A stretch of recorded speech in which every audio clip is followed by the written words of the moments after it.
میں جھوٹ نہیں کہہ رہا ہوں۔ مرید جو پہلے جوش میں آئے تھے وہ مرید دیکھ کر حیران ہے کہ ایک ہاتھ نمودار ہوتا ہے اور چادر دیتا ہے، آپ چادر لے کے بدن پہ اوڑھ لیتے ہیں۔ لوگ مرید سمجھ گئے ارے بھائی جس کی بیوی اتنی با کرامت ہے کہ دور سے اس کا ہاتھ آ کر چادر دے دے تو اس کا شوہر کتنا با کرامت ہو سبحان اللہ۔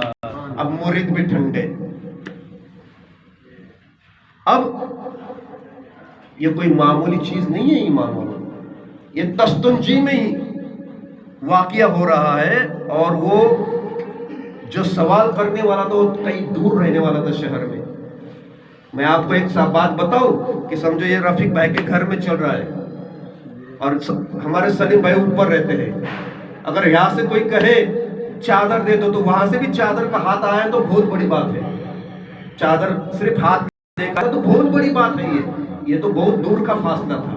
تو آپ سمجھئے جو مرید اتنا پاورفل ہوگا اس کا پیر کیسا ہوگا؟ چادر اوڑھ لی اور پوچھتے ہیں اب بتاؤ کیا تم میرے پیر سے بھی بڑے ہو؟ تو کہتے تیرے پیر کا نام کیا ہے؟ تو میرے پیر شیخ عبد القادر جیلانی۔ جب تک کہ غوث الاعظم حیات تھے اس وقت، اور ابھی تک یہ اعلان نہیں کیا تھا غوث الاعظم نے کہ میرا قدم تمام اولیاء کے گردن پر ہے، ابھی تک یہ اعلان نہیں کیا تھا۔ یہ غوث الاعظم نے تقریباً عمر کے 40 سال کے اعلان کیا ہے۔ اب یہ بھی کوئی کم نہیں تھے، عبد الرحمن تستنجی بڑے پائتخت کے روحانی پیشوا تھے۔ یہ کہتے ٹھیک ہے میں مان لیا کہ تیرا پیر بہت بڑا ہے، لیکن میں تو رسول کی دربار میں جاتا بھی ہوں آتا بھی ہوں، لیکن میں نے کبھی تیرے پیر کو دیکھا نہیں۔ یہ بات پہ آپ کو ہضم کرنا پڑے گی۔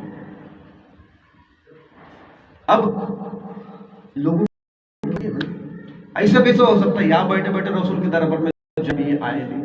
ہوتا ہے بھائی، سب ہوتا ہے، اللہ سب کرتا ہے۔ اب جس کو یہ نہیں مانتا ہے نا تو اس کو ایک حدیث میں بتاتا ہوں۔ ایک حدیث پاک ہے، شیطان ہر روز عصر کے بعد اپنا دربار لگاتا ہے۔ یہ حدیث ہے، کسی بھی مولوی سے علماء سے مفتی سے پوچھئے۔ شیطان ہر روز عصر کے بعد اپنا دربار لگاتا ہے، تمام چیلے اکٹھا ہوتے ہیں اور شیطان مشورہ کرتا ہے آج کس کو بہکایا، کس کے ساتھ کیا کیا سلوک کیا۔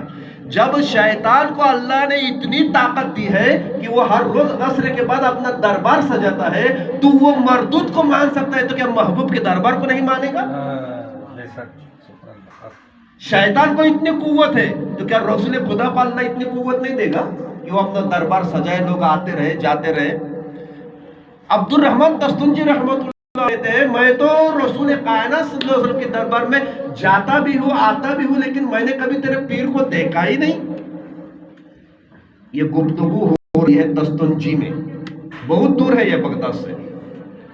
وہاں پہ سیدنا غوث الاعظم حیات ہے ابھی، غوث الاعظم سن رہے ہیں اور کہتے ہیں اپنے دو مرید سے جاؤ جاؤ جاؤ، میرے مرید کا ایک پیر سے گفتگو ہو رہا ہے، وہ گفتگو ختم ہونے سے پہلے تمام واقعہ سنا ڈالو جا کر۔